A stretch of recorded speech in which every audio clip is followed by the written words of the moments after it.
Hello అండి. మీకు తెలుగు నేర్పిస్తున్నాను కదా! అలాగే తెలుగు, ఇంగ్లీష్ కూడా ఎలాగ అక్షరాలు పలకాలో అది కూడా చెప్తున్నాను.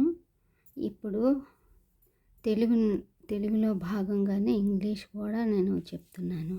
ఇప్పుడు ఇవన్నీ తెలుగు. ఇప్పుడు ఆ బండిరా వరకు చెప్పాను. ఇప్పుడు కాగునిందం అనమాట. ఎలా పలకాలో చెప్తాను ఇంగ్లీష్లో. ఇది తెలుగు అక్షరాలు. కాకు దీర్ఘం వస్తే కాగుడిస్తే కాగులో దీర్ఘం వస్తే కీ. అవి ఇంగ్లీష్లో ఎలా అంటే కేఏ. కేఏ అంటే కేఏ కా మనం రాయాలంటే ఇంగ్లీష్లో కేఏ అని రాయాలి. కాకు దీర్ఘం వస్తే రాయాలనుకో, దీర్ఘం వస్తే అని రాయాలనుకోండి. అప్పుడు కేఏ కా. దీర్ఘం వచ్చినప్పుడు ఇది మామూలు కదా, కేఏ ఏ వచ్చింది. కా అన్నప్పుడు ఇంకో ఏ పెట్టాలి, అప్పుడు కా అవుతుంది.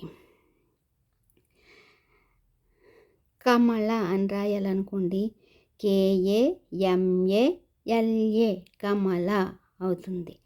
కాకి రాయాలనుకోండి, KAAKI అని కూడా రాయొచ్చు. కాకి అంటే ఈ అక్షరం బట్టి నేను ఇవి చెప్పాను అనమాట, ఎలా పలకాలో అన్నది. కాగుడిస్తే KI కి. ఇంగ్లీష్లో KI కి అంటే తెలుగులో ఇలా రాయాలి. కౌడిస్తే కీ రాయాలనుకోండి, ఇంగ్లీష్లో KI కి.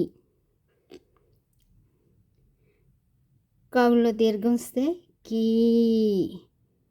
అంటే KEE కీ అన్నమాట. ఇవి నచ్చితే లైక్ చేయండి, సబ్స్క్రైబ్ కూడా చేసుకోండి. కేఏ కా KAA కా. కి KI కి. KEE కీ. నేను ఈ అక్షరాలు ఎలా పలకాలో అన్నది మాత్రమే ఇక్కడ రాశాను. వీటికి ఇంకా వేరేగా అర్థాలు ఉంటాయండి. ఈ అక్షరాలకి ఎలా పలకాలో ఎలా రాయాలో అన్నది ఇక్కడ రాసి చూపించాను. మీకు నచ్చితే లైక్ చేయండి.